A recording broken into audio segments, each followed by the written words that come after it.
கோவிந்த கோகுலநந்தன கோவிந்த.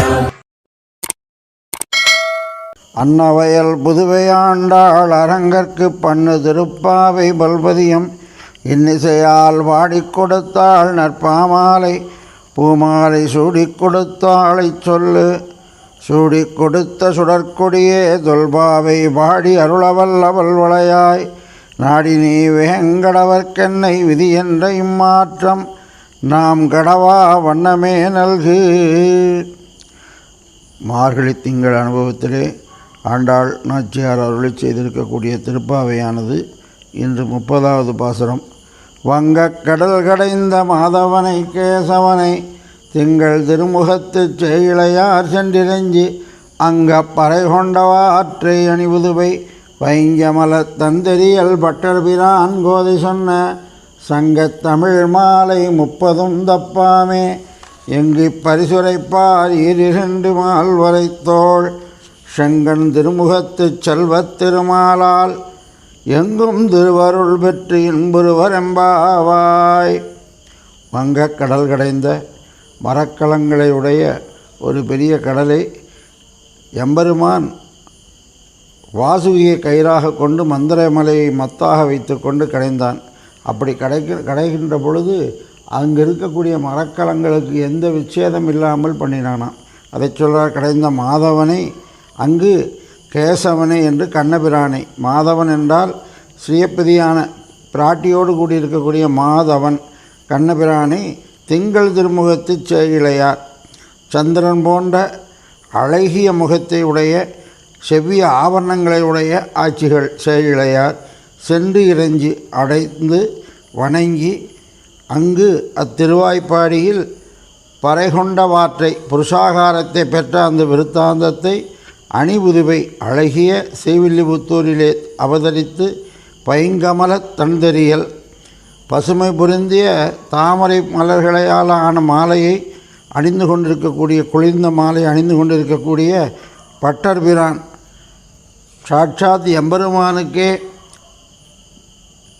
பெண்ணை கொடுத்து அந்த அற்புதமான மாமனாரான இந்த பட்டர்பிரான் கோதை ஆண்டாள் சொன்ன அருளி செய்த சங்க தமிழ் மாலை திரளாக அனுபவிக்கக்கூடிய இந்த தமிழ் மாலையை தப்பாமல் ஒன்று விடாமல் இங்கு இத்தலத்திலே வண்ணமாக ஓதுபவர்கள் ஈரிரண்டு மால்வரைத்தோள் பெரிய மலை போன்ற 4 திருத்தோள்களை உடையவனும் செம்கண் திருமுகத்து சிவந்த கண்களை உடைய திருமுகத்தை உடையவனும் செல்வம் ஐஸ்வர்யத்தை உடையவனும் எங்கும் திருவருள் பெற்று இன்புறுவர் எவ்விடத்திலும் அவனுடைய கிருபையை பெற்று எம்பெருமானுடைய அடியோர்களாக ஆகி ஒரு பெரிய பாக்கியசாலிகள் ஆவார் என்பதை இன்புறுவர் என்று அருளி செய்கின்றார் ஆண்டாள் நாச்சியார். எம்பெருமானுடைய திருக்குணங்களை அனுபவிப்பதற்கு கிருஷ்ணாவதாரத்திலே கோபியர்களெல்லாம் எம்பெருமானை நேரே சென்று அனுபவிப்பதற்காக காத்தியாயினி நோன்பு என்று சொல்லி அந்த யமுனையாற்றங்கரையிலே நோன்பு நோற்று கண்ணனிடத்திலே சென்று அனுபவித்தார்கள். அதை தான் நேரடியாக செய்ய முடியாத பிராமண குலத்திலே பிறந்திருந்த ஆண்டாள் நாச்சியார் அனுராகம் செய்து அதை போலே தன்னை மாற்றிக்கொண்டு ஆயர்பாடியாகவே ஸ்ரீவில்லிபுத்தூரை மாற்றி அங்கு இருக்கக்கூடிய வடபெருங்கோயிலுடையானையே நாயகனான் என்ற நந்தகோபனுடைய திருமாளியாக மாற்றி கண்ணனையே அங்கே இருக்கக்கூடிய பெருமாளையே தன்னுடைய நாயகனாக நினைத்து கொண்டு நோன்பு நோற்றாள். பொய்யே நோன்பு நோற்றால் அது பலிக்குமா என்று சொன்னால் பொய்யே கைமை சொல்லி புறமேயாடி மெய்யே பட்டொழிந்தேன் விதிவாய்க்கென்று காப்பாரார் என்று ஆழ்வார் சொன்னபடி பொய்யாகச் சொல்லியும் ஆண்டாளுக்கு சாட்சாத் அந்த ரங்கநாதனையே மணாளனாக பெறக்கூடிய பாக்கியம் பெற்றது. இதை நாம் சேவிப்பதனாலே நமக்கென்ன பயன் என்று சொன்னால் அங்கு கோபியர்கள் நேரே கண்ணனை அனுபவித்தார்கள். ஆண்டாள் நாச்சியார் ரங்கநாதனையே சென்றடைந்தாள். நாமும் அந்த பிரபந்தத்தை அனுசந்தானத்திலே கொண்டோம் என்று சொன்னால் நமக்கும் எங்கும் திருவருள் பெறுவர் என்று சொல்லி அற்புதமான பலஸ்ருதியை சொல்லக்கூடிய பாசுரம் இந்த பாசுரம். இந்த பாசுரத்திலே முதல் 5 பாசுரங்களிலே அதிகாரிகளையும் காலத்தையும் காரியத்தையும் தலைக்கட்டினார் முதல் பாசுரத்திலே. 2ஆம் பாசுரத்திலே நோன்புக்கு அங்கமாக இருக்கக்கூடியது செய்ய வேண்டியவற்றை விட வேண்டியவற்றையெல்லாம் சொன்னார்கள். 3வது பாசுரத்திலே நாம் நமக்கு இனிதாக நோன்பு நோக்க இதற்கு அனுமதி பண்ணின நாட்டாருக்கு என்ன புருஷார்த்தம் என்றால், ஓங்கி உலகளந்த உத்தமன் பேர் பாடினால் தீங்கின்றி நாளெல்லாம் திங்கள் மும்மாறி பெய்யும் என்று அனுபவித்தார்கள்.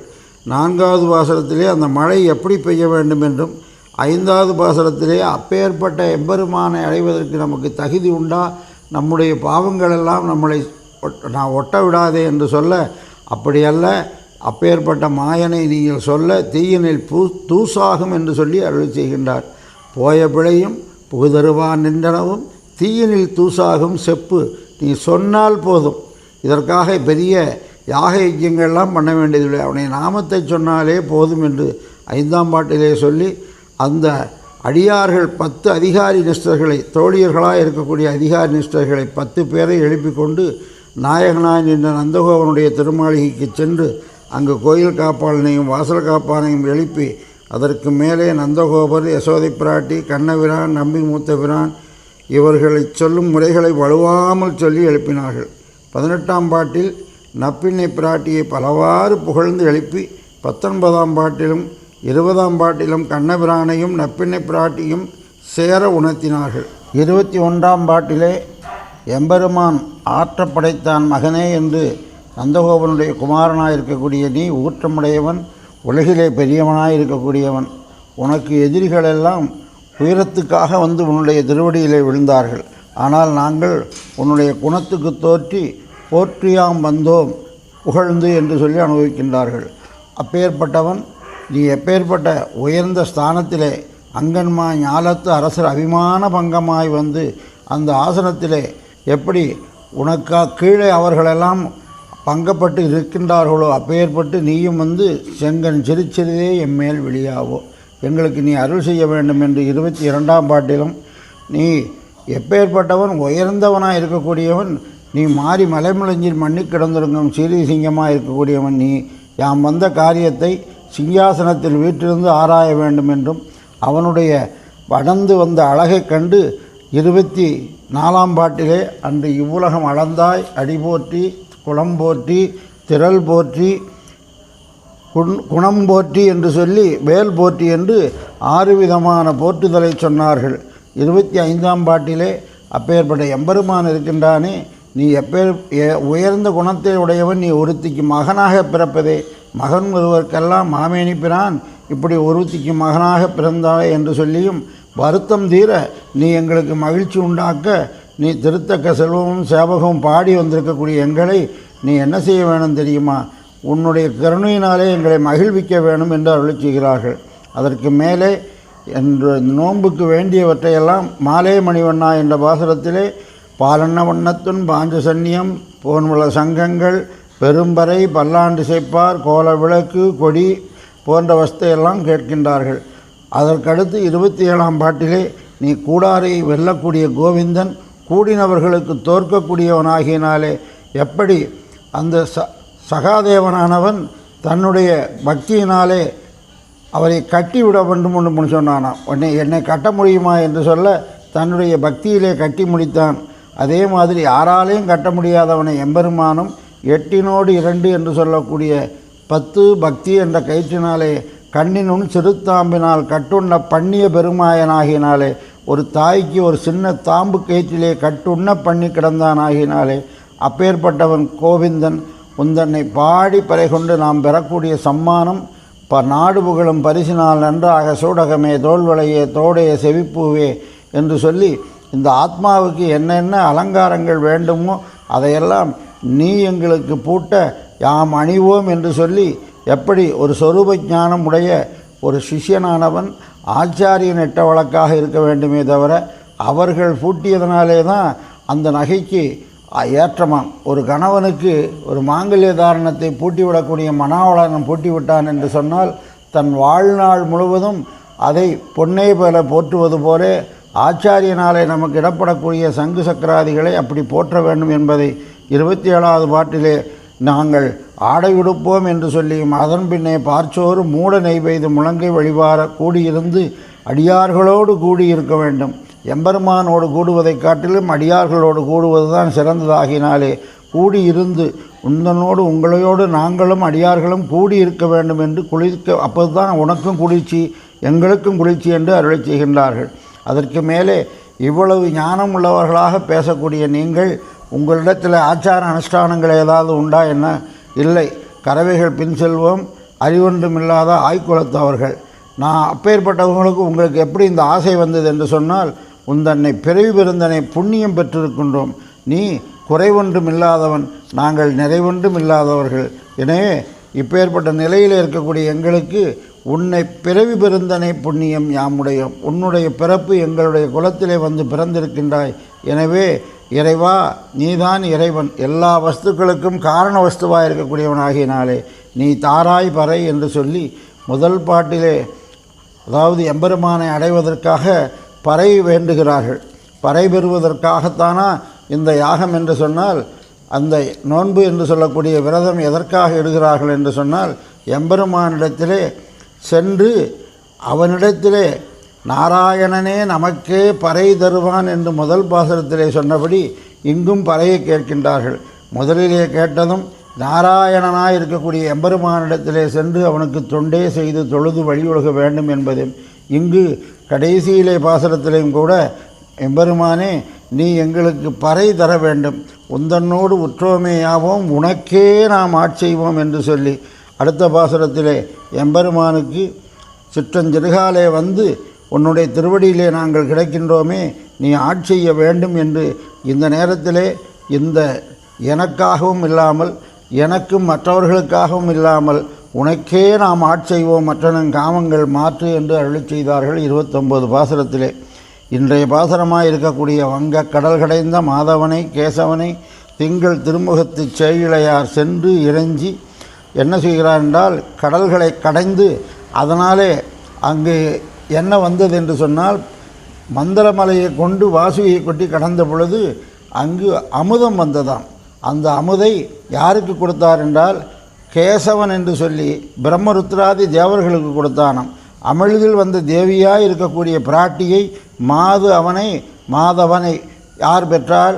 எம்பெருமான் பெற்றான். அவன் மாதவன், மற்றவர்களெல்லாம் கேசவன் என்று சொன்னால், பிரம்மருத்ராதி தேவர்களுக்கெல்லாம் இந்த சாதாரணமாக இருக்கக்கூடிய சக்கையை கொடுத்தாராம். அமிழ்தமாக இருக்கக்கூடிய பிராட்டியை தன் மார்பிலே கொண்டானாகினாலே இப்பேற்பட்ட உயர்ந்த குணமுடைய எம்பெருமானை திங்கள் திருமுகத்து சேயிழையார் சென்று இறைஞ்சி, இத்தனை நாட்களாக பிரிந்து நாங்கள் விரதம் இருந்தோம், இன்று உன்னோடு சேர்ந்து விட்டோம், உனக்கே நாம் ஆட்செய்வோம் என்று சொல்லி உன்னுடைய திருமுக மண்டலத்தை கண்டவுடனே இவர்களுக்கு என்ன ஏற்பட்டதென்றால், செம்கண் திருமுகத்து செல்வத் திருமாலால் அவருடைய முகமானது அந்த பெருமாளுடைய திருமுக மண்டலத்தினுடைய வீழ்ச்சியானது இங்கு அப்படியே தெரிந்ததாம்.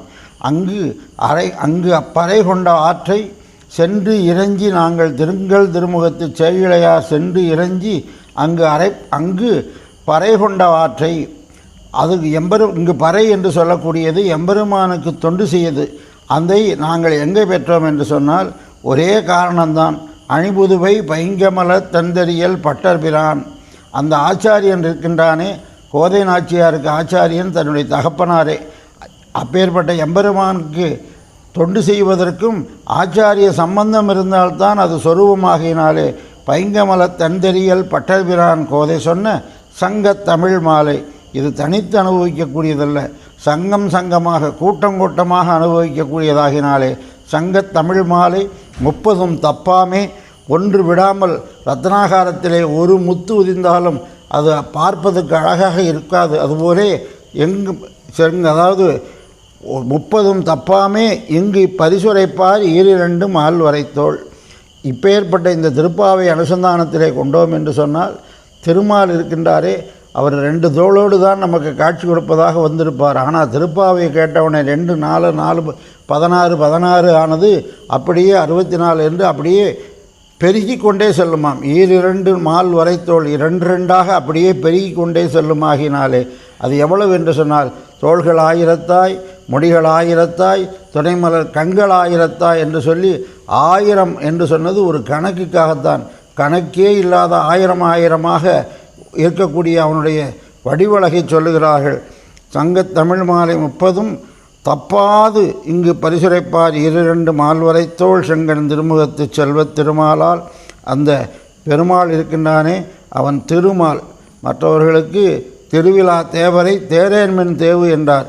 இந்த பெருமாளுக்கு திரு என்று சொல்லக்கூடிய பிராட்டியினுடைய புருஷாகாரத்தினாலே செல்வத் திருமாலால் மகாலட்சுமி அவருடைய தன்னுடைய கிருபையினாலே செல்வமானது. எது செல்வம் என்று சொன்னால் எம்பெருமானோடு கூடியிருப்பது தான் செல்வம்.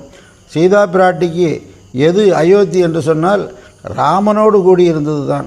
அதே போன்று பெருமாளுக்கு எது செல்வம் என்று சொன்னால் பிராட்டியோடு கூடியிருப்பது. செல்வத் திருமாலால் எங்கும் திருவருள் பெற்று இன்புறுவர் என்று அனுபவிக்கின்றார். எங்கும் திருவருள் என்றால் இங்கு இந்த பூலோகத்தில் இருக்கின்ற வரையிலும் நமக்கு திருவருள்.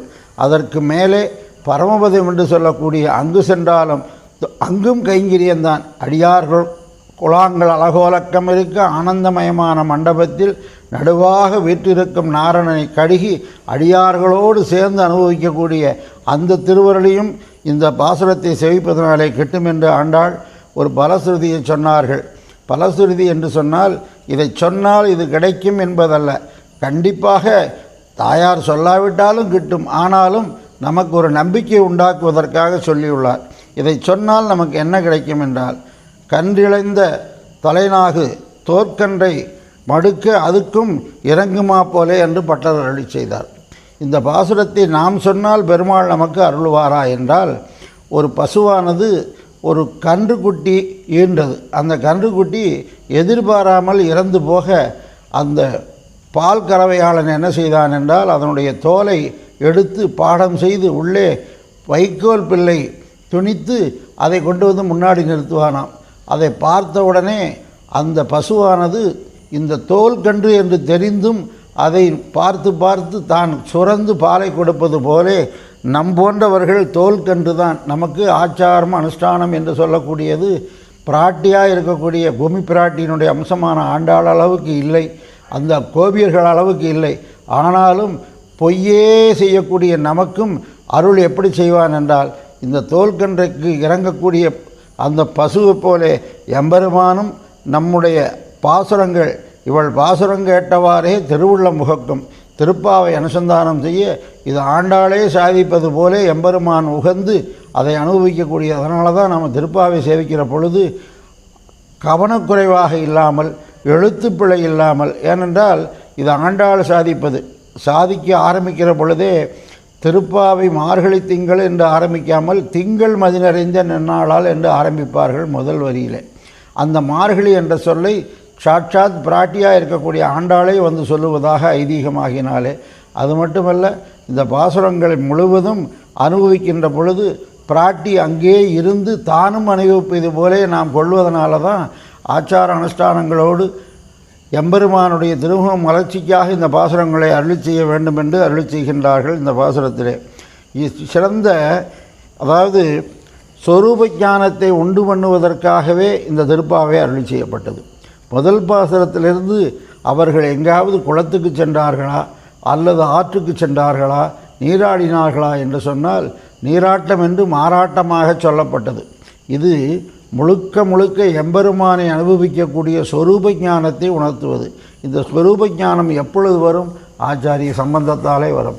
ஆச்சாரியனிடத்திலே சென்று நீர் நுமது என்றுவை வேறு முதல் மாய்த்து இறை சேர்மின் உயிர்க்கதன் நேர்நிறை இல்லை என்று சொல்லி நம்மையும் என்னையும் என் உடமையையும் உன் சக்கரப்பொறி ஒற்றி கொண்டு நின்னருளே புரிந்திருந்தேன் என்று சொல்லி ஆச்சாரியனுடைய சம்பந்தத்தினாலே பெற்றோம் என்று சொன்னால் ஆண்டாள் நாச்சியாருடைய திருவருள் தப்பாது கிட்டும். அதை பெறுவதற்கு நமக்கு பெரிய தகுதியெல்லாம் வேண்டியதில்லை, நின்றவாறு அமையுமாகினாலே தன்னுடைய இந்த பெரிய திருப்பாவை 30 அனுசந்தானத்திலே கொள்ள வேண்டும். அப்படி முடியாத பொழுது என்ன செய்கிறோம் என்றால் வெடிவோரை எழுந்து 30 பாட்டையாவது அனுசந்தானத்திலே கொள்ள வேணும். மாட்டிட்டனாகில் சிற்றஞ்சிறுகாலை என்று சொல்லக்கூடிய நேற்றைய பாசுரத்தையாவது நாம் அனுசந்தானத்திலே கொள்ள வேணும். அதுவும் முடியவில்லை. கபபாத பித்தம் என்று சொல்லி தொண்டை அழைத்து விட்டது, பாசுரம் சேவிக்க முடியலை.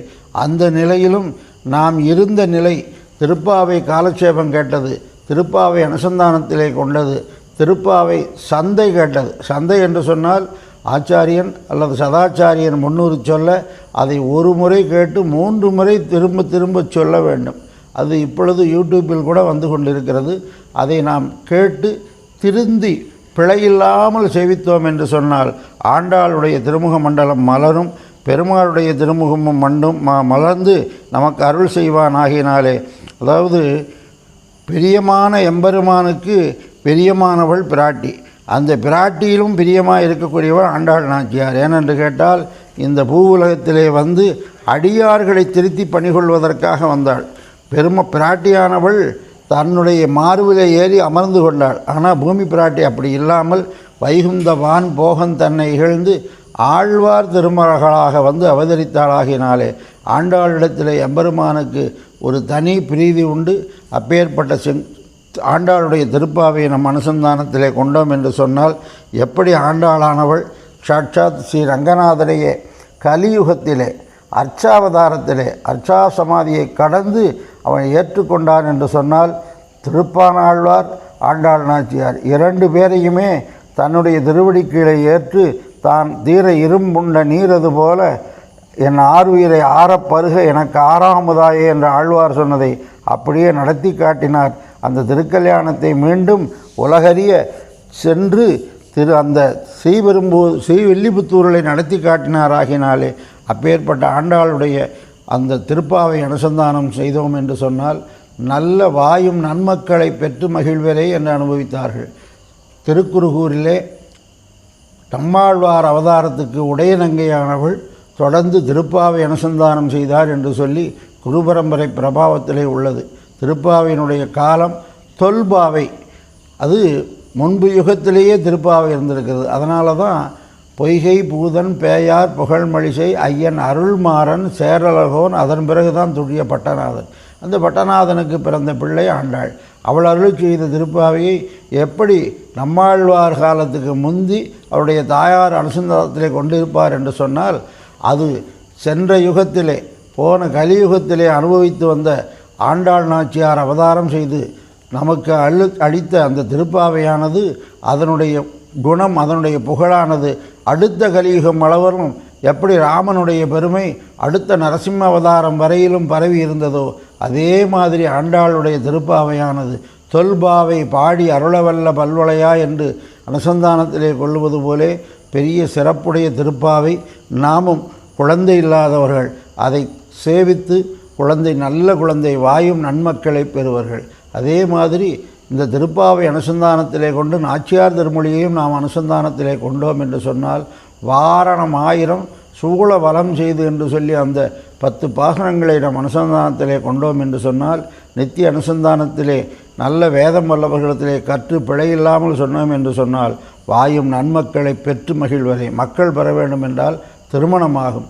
நல்ல திருமணம் ஆவதற்கு ஒரு பெரிய வாய்ப்பாக ஆண்டாள் நாச்சியார் அருளை செய்திருக்கக்கூடிய நாச்சியார் திருமொழியும் அனுசந்திக்க வேணும் என்று கூறி, இப்பேற்பட்ட வாய்ப்பை அடியனுக்கு இந்த யூடியூப் மூலமாக செய்வதற்காக அடியனுக்கு பெரும் உசாத்துணையாக இருந்தது அடியனுடைய திருப்பேத்தியார் சௌந்தர்யா என்று சொல்லக்கூடிய சேலத்திலிருந்து அடியனுக்கு பெரும் பணி ஆக்கினார்கள். சேலத்திலிருந்து கமலவல்லி மற்றும் அந்த சௌந்தர்யாவினுடைய அந்த பெரும் உழைப்பினாலே ஏராளமான நண்பர்கள் அடியேனத்திலே கூறினார்கள், நல்ல படங்கள்லாம் பின்னாடி போடுகிறீர்களே, இது எப்படி உங்களுக்கு தெரியுமா என்று சொல்ல, நான் தோல்கன்று தான், எனக்கு எதுவுமே தெரியாது. அதையெல்லாம் அந்த குழந்தை அற்புதமாக செய்து நமக்கு உபகரித்ததனாலே அவர்களும் எங்கும் திருவருள் பெற்று இன்புற வேண்டும். இந்த திருப்பாவை யூடியூப்பில் வந்திருப்பதை கண்டவர்கள் கேட்டவர்கள் அதை மற்றவர்களுக்கு சொல்லி சப்ஸ்கிரைப் செய்த அத்தனை நண்பர்களுக்கும் அத்தனை அடியார்களுக்கும் அடியேன் பல்லாண்டு பாடி தலையல்லால் கைமாறில்லை என்று சொல்லி அடியனுடைய இந்த 30 நாள் அனுபவத்தையும் அடியனுக்கு தொடர்ந்து சாதிக்க வைத்த ஆச்சாரியனாக இருக்கக்கூடிய அடியனுடைய ஆச்சாரியன் சதாச்சாரியன் தோப்பு சுவாமிகள், ஆச்சாரியன் ஸ்ரீனிவாச ராமானுஜ ஜீயர் சுவாமிகள், இவர்களுக்கெல்லாம் அடியேன் பல்லாண்டு பாடுவது தவிர வேறொன்றும் அடியனுக்கு எந்த தகுதியும் இல்லை. இந்த காலட்சேபத்தை அடியன் அனுபவிப்பதற்கு பெரும் உதவியாக இருந்தது எத்தனையோ வியாக்கியானங்கள். அதில் காரப்பங்காடு சாமியினுடைய அந்த திருப்பாவை, அது மட்டுமல்ல காஞ்சிபுரம் சாமியினுடைய நறுமணம் என்று சொல்லக்கூடிய அற்புதமான வியாக்கியானங்கள், எல்லா வியாக்கியானங்களையும் அடியனுக்கு சாதித்த தோப்புசாமிக்கு பல்லாண்டு பாடி அமைகின்றேன். ஆழ்வார் எம்பெருமானார் ஜீயர் திருவிழிலே சரணம். ஸ்ரீமத்யை விஷ்ணு சித்தாரிய குலநந்தன கேதவே நந்தநந்தன சுந்தரியை கோதாயை நித்தியமங்கலம். இன்றோ திருவாடிப்பூரம் எமக்காக வன்றோ இங்காண்டாள் அவதரித்தாள். புண்டாத வாழ்வான வைகுந்தவான் போகந்தன்னை இகழ்ந்து ஆழ்வார் திருமகளாய். கோதை பிறந்தவுங்கூர் கோவிந்தன் வாழுமோர் சோதி மணிமாடன் தோன்றுமோர் நீதியால் நல்ல பக்தர் வாழுமோர் நான்மறைகளோதுமோர் வெள்ளிபுத்தூர் வேதக்கோனூர். திருவாடிப்பூரத்து ஜகத்துதித்தாள் வாழியே திருப்பாவை 30 செப்பினால் வாழியே. பெரியாழ்வார் பெற்றெடுத்த பெண் பிள்ளை வாழியே பெரும்பூதூர் மாமுனிக்கு பின்னானால் வாழியே. 143 உரைத்தாள் வாழியே உயர் அரங்கற்கே கண்ணி உகந்தளித்தாள் வாழியே. மறுவாரம் திருமல்லி வளநாடி வாழியே வன்புதுவை நகர்கோதை மலர்ப்பதங்கள் வாழியே. பாதகங்கள் தீர்க்கும் பரமநடிகாட்டம் வேதமனைத்துக்கும் வித்தாகும் கோதை தமிழையைந்துமைந்தும் அறியாத மானிடரை வையம் சுமப்பது வம்பு. ஆழ்வார் எம்பெருமானார் ஜீயர் திருவடிகளே சரணம், ஜீயர் திருவடிகளே சரணம். பரம பாகவதாருடைய திருவடிகளுக்கு பல்லாண்டு பாடி அவர்களுடைய திருவடியை போற்றி அடியை நிறைவு செய்து கொள்கிறேன். ஆழ்வார் எம்பெருமானார் திருவடிகளே சரணம். இதில் ஏதாவது குறைகள் இருந்தால் அது அடியனுடைய கர்மாவினால் ஏற்பட்டது என்றும், இதில் ஏதாவது ஒரு சில நல்ல விஷயங்களை சொல்லியிருப்பேன் என்று சொன்னால் அது தோப்பு சுவாமிகளும் அனங்கராச்சாரிய சுவாமிகள் அதை ஏற்றுக்கொள்கிறேன் என்று சொல்லி அடியனுடைய உரையை நிறைவு செய்து கொள்கிறேன். ஆழ்வார் எம்பெருமானார் திருவடிகளே சரணம்.